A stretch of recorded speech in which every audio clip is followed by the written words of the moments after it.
level of concept, that is coherence, and particularly we will compare cohesion and coherence. These are two key concepts of discourse analysis. So the lecture outline will cover some kind of living activity, and then the main part of the lecture will be about cohesion and coherence. And at the end of the lecture, if we have some plenty of time, we'll do a little exercise. So now we have a little activity, and the question is, identify cohesive devices in the test, and does the test make sense to you? I will make it bigger so that you can read. So please identify cohesive devices in this little test.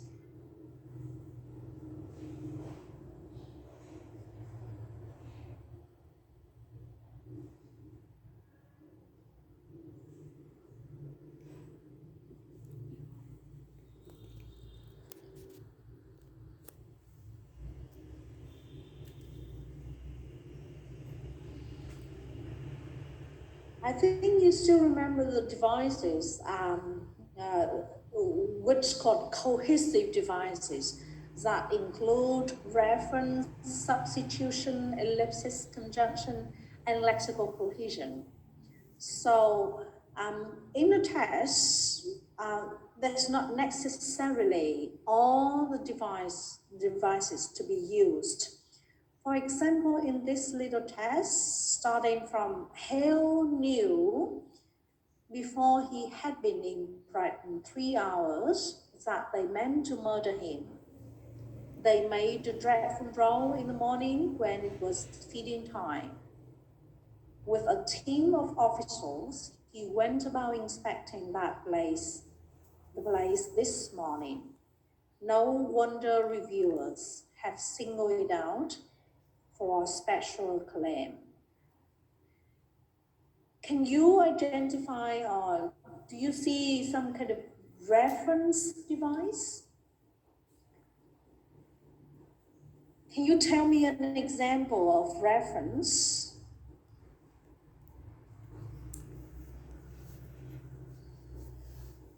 Can anyone show me the reference?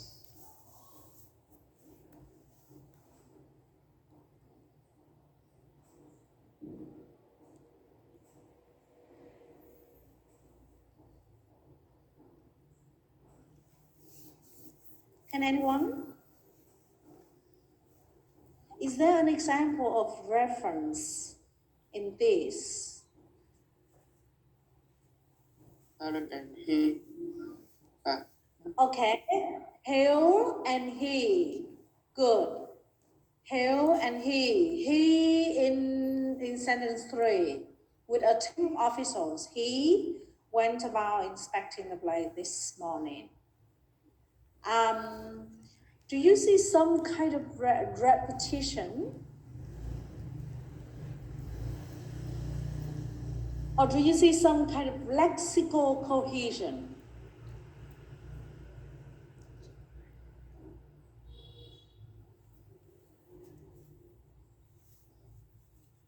Lexical cohesion. The meaning relationships like synonymy, antonymy, hyponymy, conceptual field. Is there an example of lexical cohesion?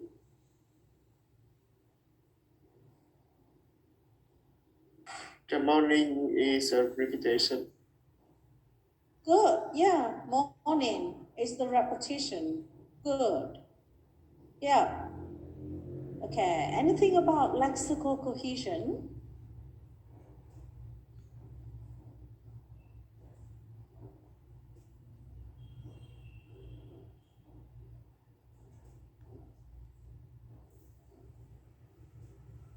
Lexical cohesions. is a general term, and it covers synonymy, antonymy, hyponymy, conceptual field.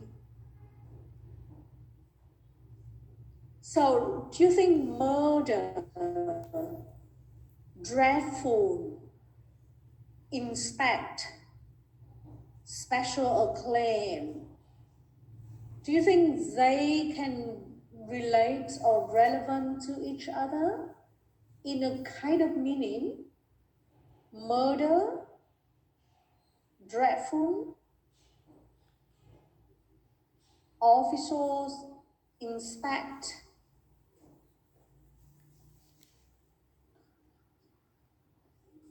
Do they relate to each other in some kind of meaning? Do you think? Maybe yes? Do you think? Yes. Yeah. For example, the murder about something that people can inspect, right? Or there must be some kind of acclaim, something. Okay. Yeah. So the first question of this task is to identify cohesive devices used in this. But the second question is more important. Do you understand the test, or does the test make sense to you? Does the test make sense to you?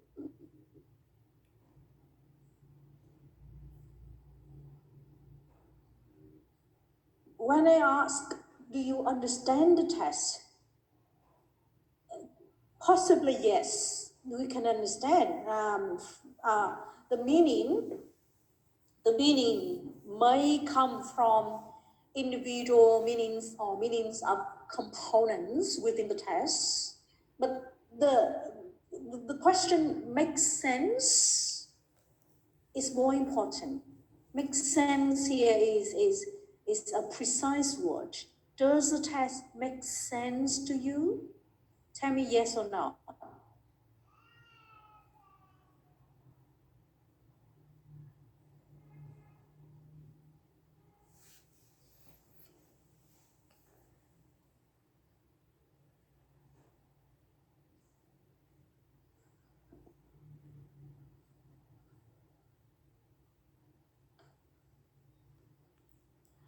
Maybe some of you can get the meaning of some part of some sentencing in this.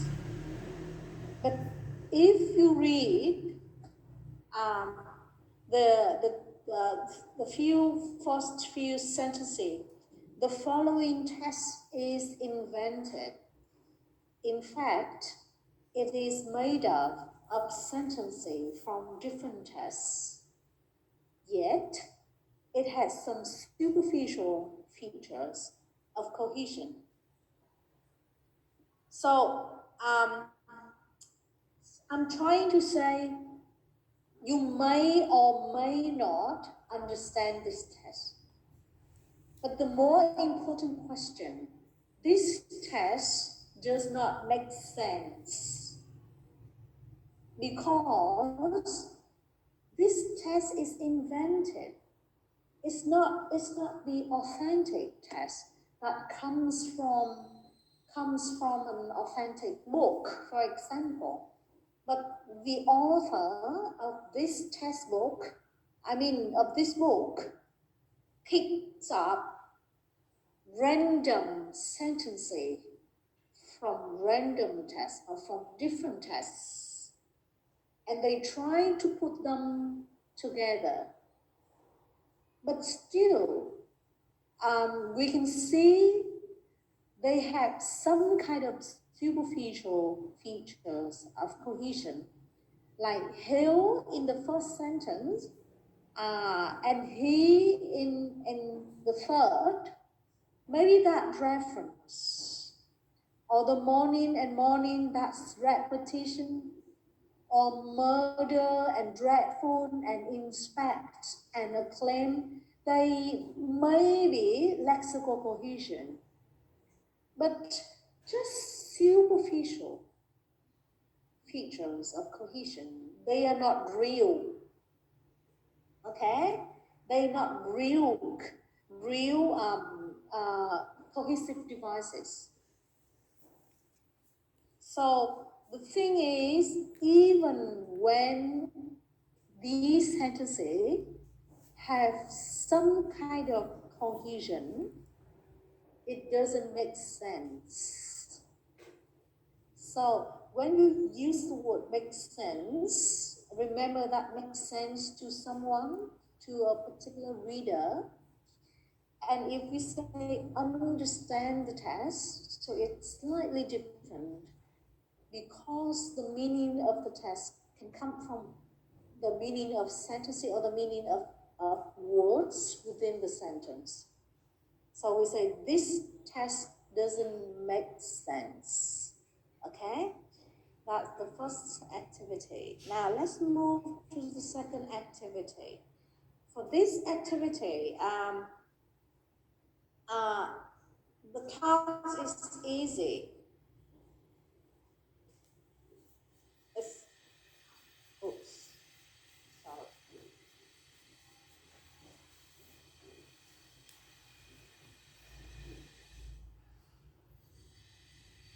Oh. Can you read?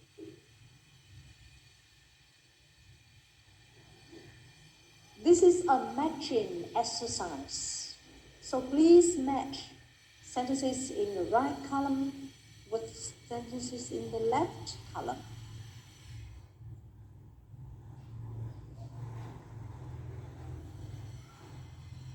Can you tell? Oh, sorry, I don't see the screen because I'm doing the full share. And can anyone tell me? For example, sentence 1 to be matched with, goes with.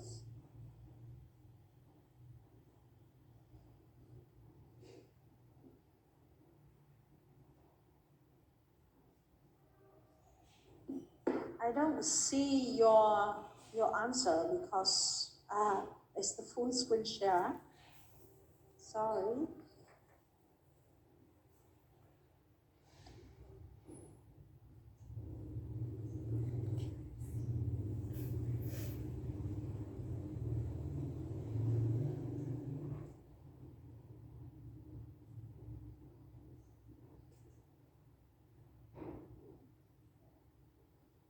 I'm trying to make it bigger.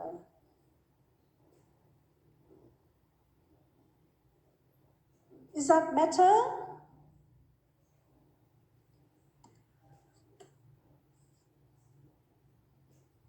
I think it's better.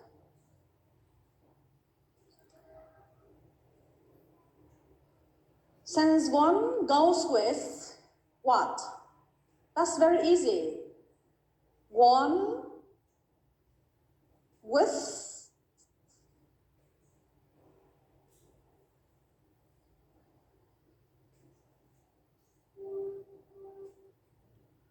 Can anyone do that? Or you can type in the chat box. 1 with.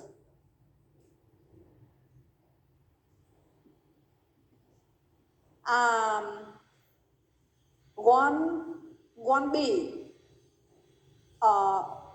1B,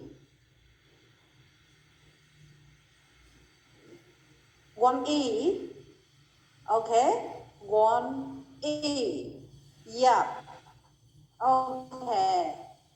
Now, can you explain 1E, please? Right, 1E, yeah. So, it seems everyone has 1E, which is easy. Can you explain why so?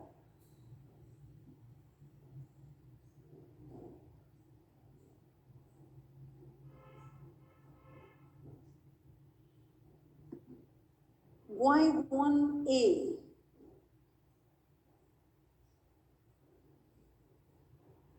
Maybe you look at police, you look at cannabis, you look at take into custody, that kind of thing. Yeah, and yeah, based on the meaning you said.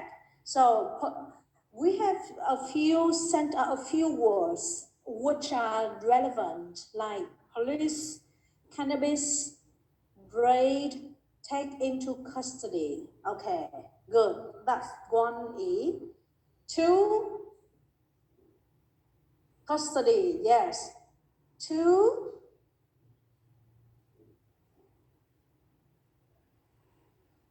2D. Okay. Can you explain why 2D? Why so? So error and load. What is the relationship between error and cannot load? What kind of meaning is that? Error and load is what? What kind of relationship or what kind of meaning between them? Can you show me something about this reason and result? Yeah, but is there any relationship between error and cannot load? What kind of context or what kind of relationship? Do you often find this kind of test? And where? Do we often see this kind of language? Yeah, it relates to computer. So it's like the computer language because on computer, because we have memory, which is not about human memory, error and load and command and system. And if you look up these words in a common dictionary, so there are a lot of different meanings. And if we relate all of these in the to the computer science or computer context, so it's easier to guess and to understand. So it's like about computer. 3, can you tell? 3A. And because you have hero printer and he, 3A. It's obvious between hero printer and E and he. Okay, yeah, that's good. And what else you have between them? 3A. It's correct, that's 3A, and we have the obvious connection between Harold Painter and he. What kind of tests can you imagine that we can see this kind of language? It's the history. Yeah, precisely, exactly. It's the biography, the biography is to describe someone's life. Is that correct? The biography. I know you understand that. It's not the history of a country, but of a person. And precisely it's the biography to describe someone's life. 4, number 4, G. Why 4G? Why can you match 4G?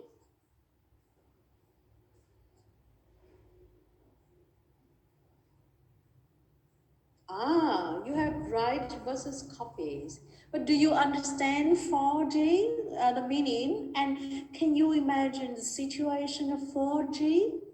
This kind of language, where may it belong to? 4G.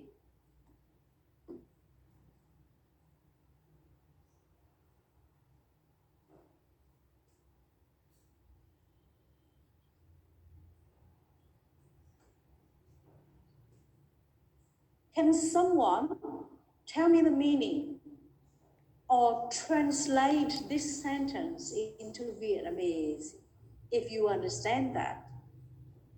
Or tell me the situation you can find this language, this sentence.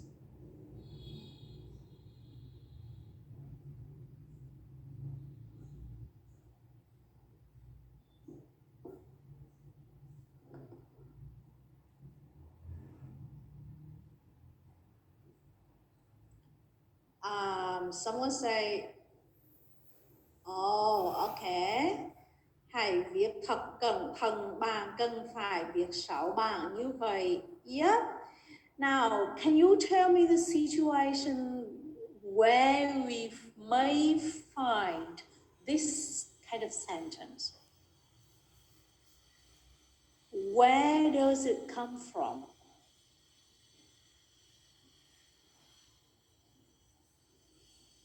Maybe in the classroom? What kind of situation in the classroom? In the office or the workspace? And why viết cẩn thận? So if you say viết cẩn thận, so write carefully? Why not write carefully?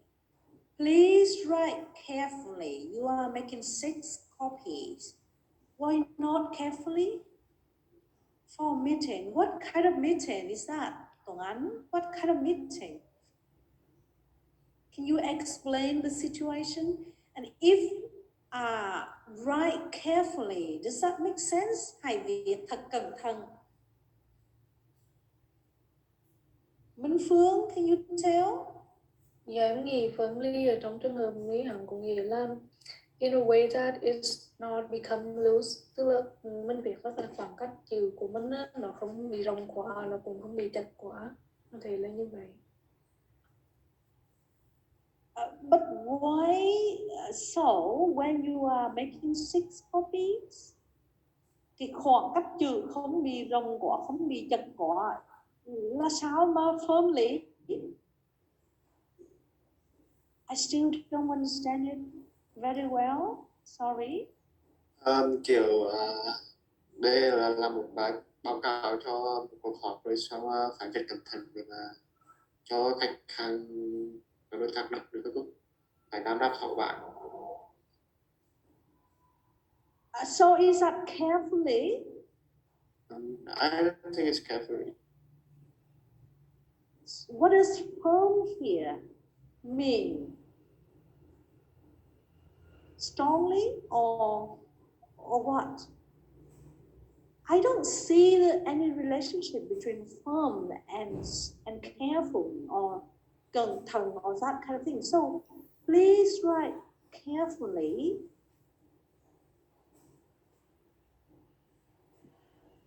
Why not? Why not carefully?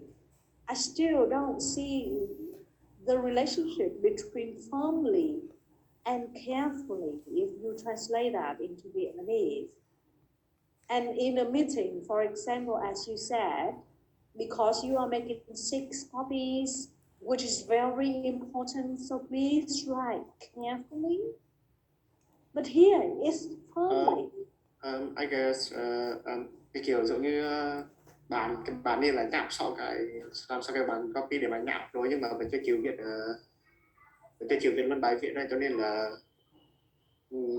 người khác đã nhắc bạn này phải viết chính thức kiểu firmly, giống như là officially.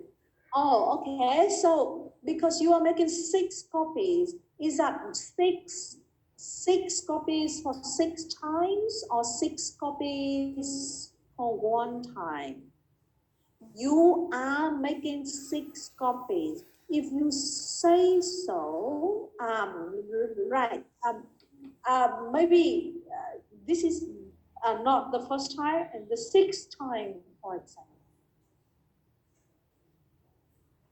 But here you are making 6 copies with the continuous tense. You do it at the moment. They use the present continuous tense. something that's happening at the moment of speaking.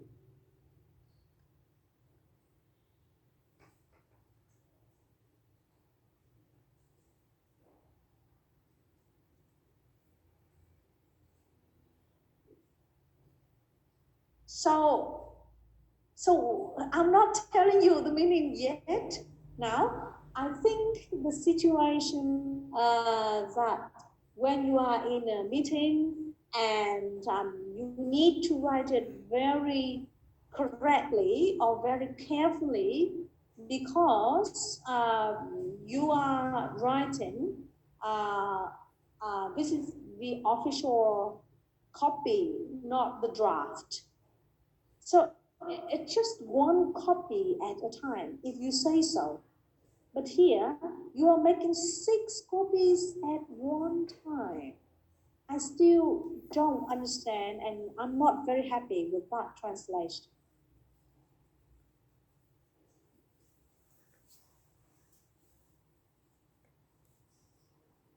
Can someone imagine the situation and then explain the describe the situation in which there might be this sentence. This sentence may come from.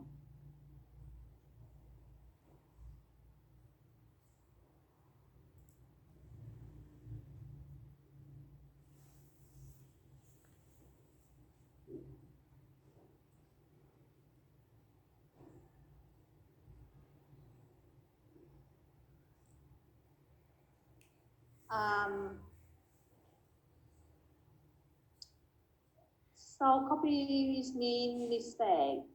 Can you explain the situation? Theo như em đoạn lên nữa là thì kiểu six copy giấy có nghĩa là cái người viết này đã viết đi viết lại 6 lỗi sai hoặc là đã làm sai chỉ đó mà tận 6 lần đó, cho nên là cái từ firmly này vẫn là từ cẩn thận. So firmly here means carefully. Carefully is all correctly. Okay, and 6 copies means 6 errors. Yeah, 6 mistakes or errors. But we don't have that kind of relationship between copy and error. They are different. They are not synonymous. They are not equivalent in meaning. You are making 6 errors. But here, 6 copies. Copies is copies and error is error. They are different. Still, I'm not happy with that translation.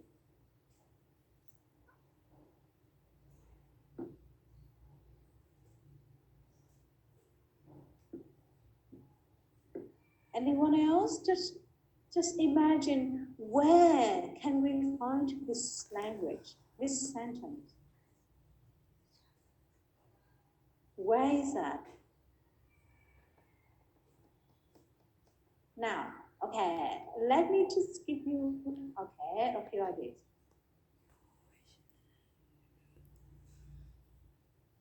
Mình phải sao chép thông tin từ một nguồn ra 6 bản khác nhau được nên phải viết cho đúng. So firmly means correctly, don't you think?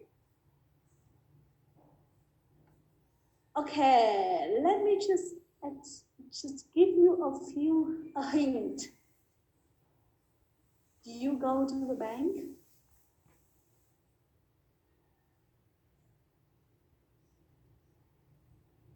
So correctly and firmly means so. You say so. They are equivalent in meaning. And you are making 6 copies means that you are making 1 copy at a time. Now, let me just give you a hint of the situation, of the possible situation, this language. Okay, you still have some idea? You go to the bank, and then you need, when do we often make kind of copies like that with the carbon paper, you know? You know carbon paper? When you go to the bank, for example, to deposit some money To to deposit some money, to send some money to someone, for example. And then you need to write with the carbon paper. See what I mean? Normally the bank or where else? Somewhere that people often use carbon paper to make copies, you know? So with carbon papers, you can make, normally I often make, for example, 3 copies with carbon paper. Carbon, C-A-R-B-O-N.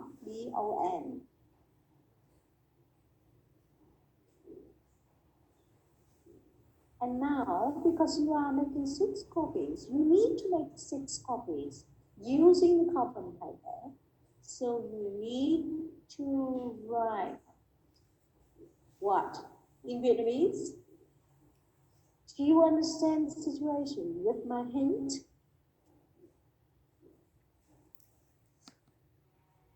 When you have to write through a carbon paper to make copies. Yep, that's right, Tuấn Anh.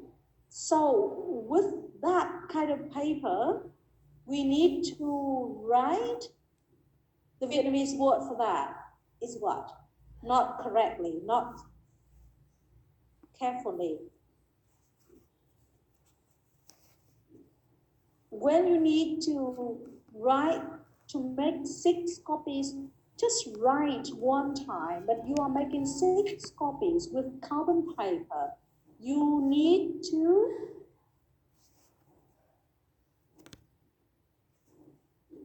can you give me the Vietnamese word? Yep, đè mạnh tay, đè mạnh lên. Vì phải 6 thanh 6 bài. Is that clear?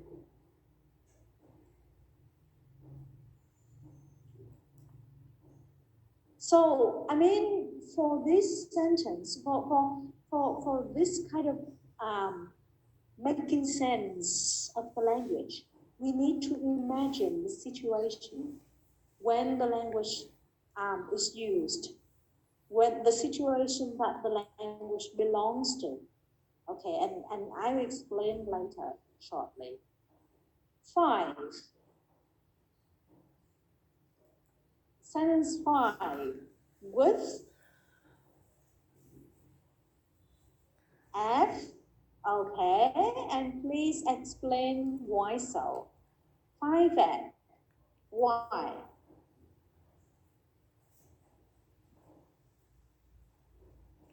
Okay, so you have the kind of relationship between cold and heater.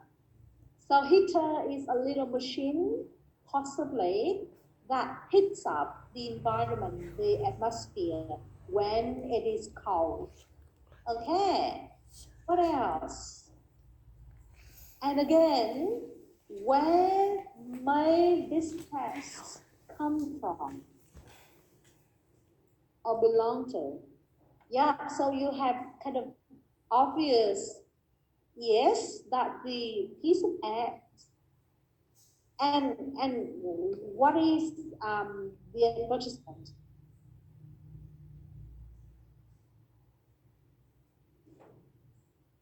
What is the piece of goods to be advertised? What do people advertising with this sentence?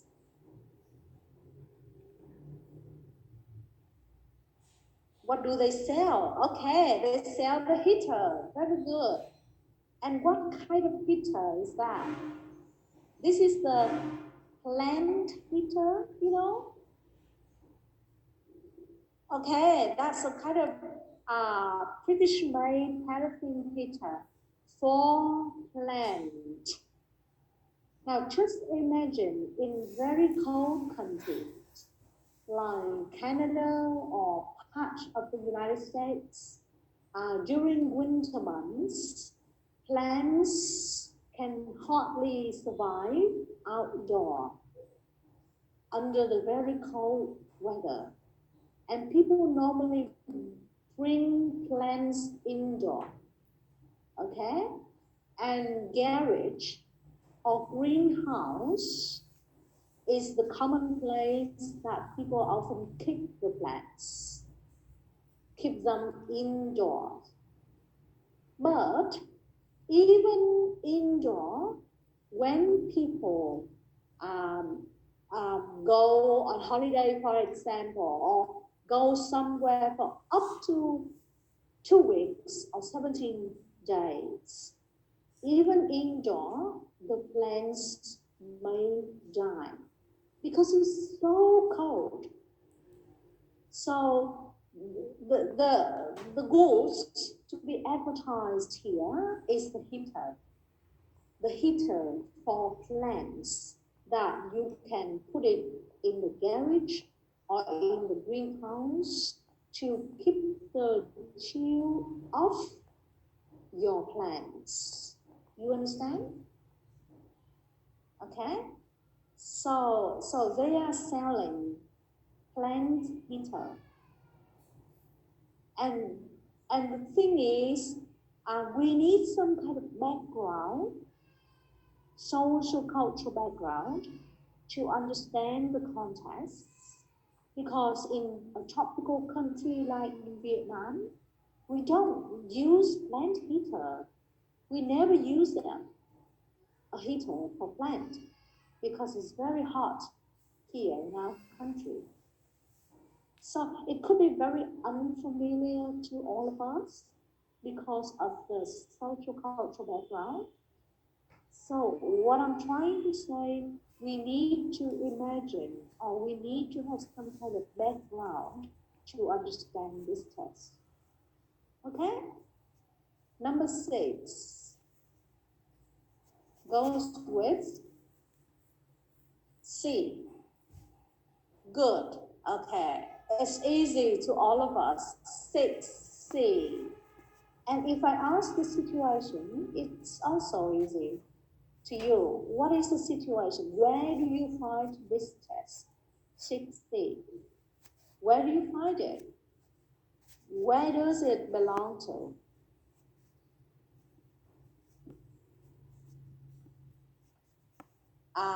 That's in the drugstore. Yeah, and precisely in the package of the medicine. That's the prescription of medicine, right? In the user manual, okay, instruction manual or using guide for medicine usage. That's correct. Which is very familiar to all of us.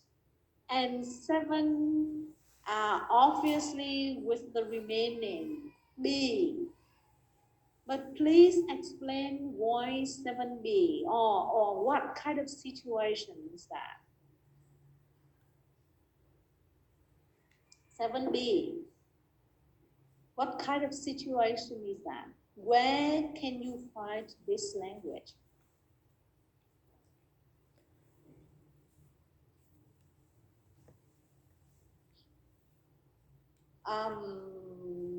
A guest come home or someone back home. Yeah, so you can guess through like the clean versus being charged. And then, yeah, somewhere with the mulberry being charged over the floors, and your shoes may get the mulberry, and you need to wipe your shoes clean before getting. Okay, that's correct. Now, so far, our job is to match these two halves of the sentence. But more importantly, we are trying to explain, to imagine the situation or the context where the language belongs to. For example, for C, it's exactly from the prescription or the medicine usage in the medicine package. Or for 2C, 2D, it's the computer language and that kind of thing.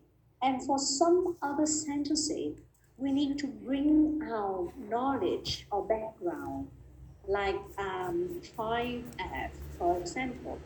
So I'm trying to say we may not see explicit linguistic devices between the two halves of the sentence, but in order to make sense of the sentence or in order to match, we need to imagine something beyond the language. You see what I mean? Something we don't see in language, but something beyond the language. That's the situation, that's the context. For example, we are familiar with biography, the description of someone's life.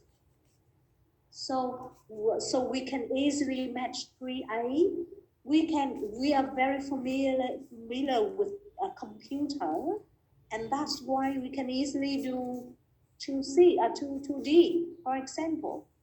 So there's something beyond the language. We don't see very clearly in the language that helps make sense of the language. Okay, so let's move to the difference between cohesion and coherence. Now, cohesion is something with language, and we work with cohesive devices. Cohesive devices are tools or devices with the language, and they are explicit. They are very obvious and clear in language that link or connect the sentence and build up a text from the sentence. So cohesion are cohesive devices which include reference, conjunction, ellipsis, substitution, and lexical cohesion. But importantly, they are very obvious, very clear, or explicit links. And please have a look at the example here. I think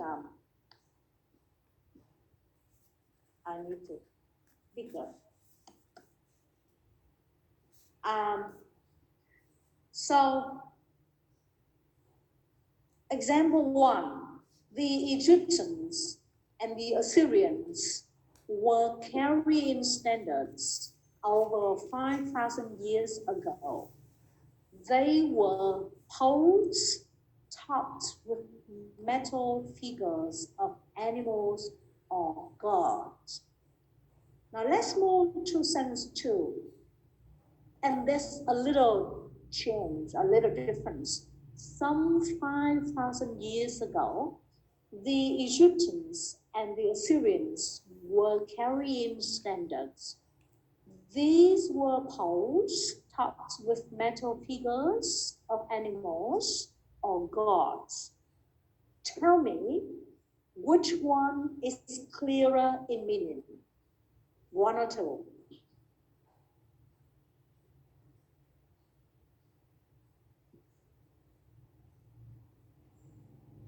2. Why so? Why number 2? 2 is correct. 2 is clearer. Why is number 2? There's a little difference. Yeah, you have these and that means standards. For number 1, it's not very clear in the they, in the second sentence, they, because they, which is the reference, may relate to the plural noun in sentence one, like Egyptians and the Assyrians, right? But yeah, that's correct. They may relate to standards because standards are also plural nouns. So even when we have some kind of link or cohesive device like the they, it's not very clear, right? But if we just put the two words with the device, with the reference device next to each other, like standard and these, so it's all clear, okay? And with number two, carrying standard in the previous sentence and these in subsequent sentence, which is absolutely clear. Okay, so I'm trying to say with cohesive device, like the reference, like they or these, it's clear to us that they and these relate to plural nouns in the previous sentence. But if we just move some piece of language to to uh, next to each other with the reference, so it's clearer. So the cohesion is something explicit that link and that creates connectedness and internal structure. You see, just within the text. Internal means within the text. And explicit means obvious or identifiable. That's cohesion. Okay. Now let's move to the next, the left column. Coherence. With coherence, the structure of within the text is not very obvious, and we say the underlying structure. And let's have a look at the example. I put it bigger. After 10 years of standardization, there should be a healthy UK market for used models. Curiously, there seems to be only one big second-hand PC dealer in London. If we just take the linguistic link between these two sentences, it could be the used and the second-hand, which is very explicit, obvious, right? The used models here means the second-hand, okay? But okay, so you get that the used means the second-hand, but the meaning is not just that. It's not that simple. The meaning and the connectedness of these two sentences is not that simple. Just the surface. The meaning is something underlying, and the word curiously here is key. Curiously is something beyond the language. After 10 years of standardization, there should be a healthy UK market for used models. So it's kind of the expectation.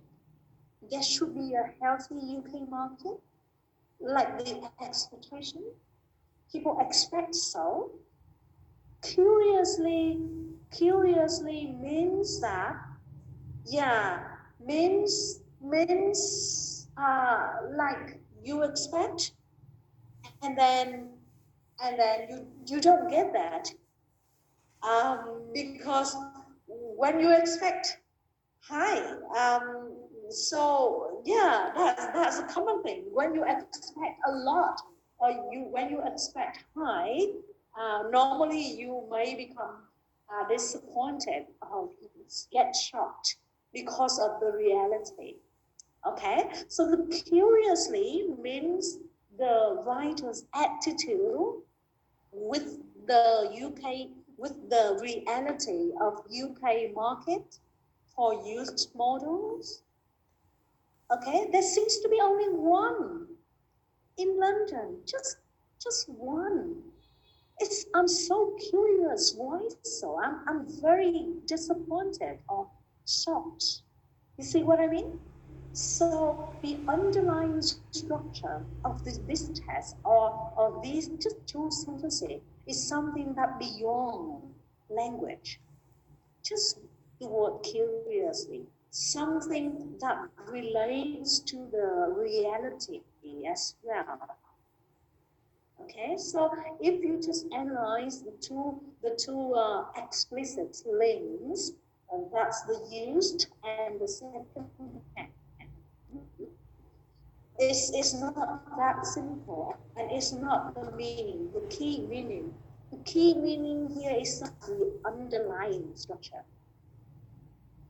okay, or connectedness. So the connectedness is something in the text and beyond the text, and it's different from cohesion. With this piece of text, the connectedness is something within this text between standards and these, which is very clear, okay?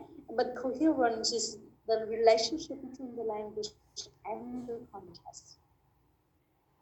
Next, cohesion is the internal properties of a text.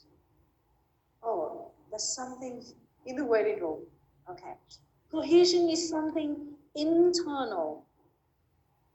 It's the internal properties of a text that give the text textual and structural unity. But even when we have cohesion, it's not necessarily the coherence, the ultimate goal of the language skills. Now let's have a look at the example again for cohesion. And thus, speaker A, which platform does the London train go from? London? My daughter lives in London. She married a banker there last year. Okay, so if we need to identify cohesive devices, we have London, London. So that's the very obvious repetition. London, and my daughter lives in London, and she married a banker there last year. So it seems two utterances are linked, okay? Because of the lexical cohesion, the London is there, but even with cohesion, it's not necessarily the text coherent. Now, the answer of the question, does this little talk make sense to you?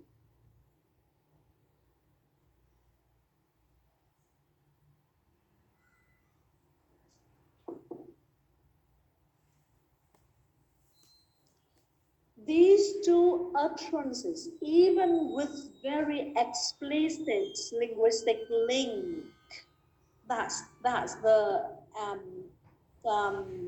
lexical cohesion. The utterance, this little talk doesn't make sense because these two utterances do not have anything to each other. In terms of the function of language, A is asking which platform does the train go from, and B is providing something different, some different kind of information. And in terms of communication, when I ask this kind of utterance, this kind of question, he or she must expect some kind of answer. And in terms of language function, B is not fulfilling that function. Okay? B's response doesn't make sense to A. In other words, this conversation breaks down because A is seeking some kind of information with that question, and B is not responding to A. Okay? So when we see, when we look at coherence or making sense, that must be the ultimate goal of language use. And for this little talk or little conversation, it breaks down because B is not fulfilling the expected function that A's question is looking for. Okay, so that's cohesion.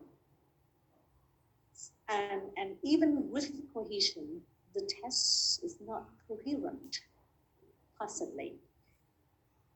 For the left column, coherence, that's the contextual properties. And if you analyze the word context means with the test. The con means with the test. So we have the test, and we need to have something else to go with the tests.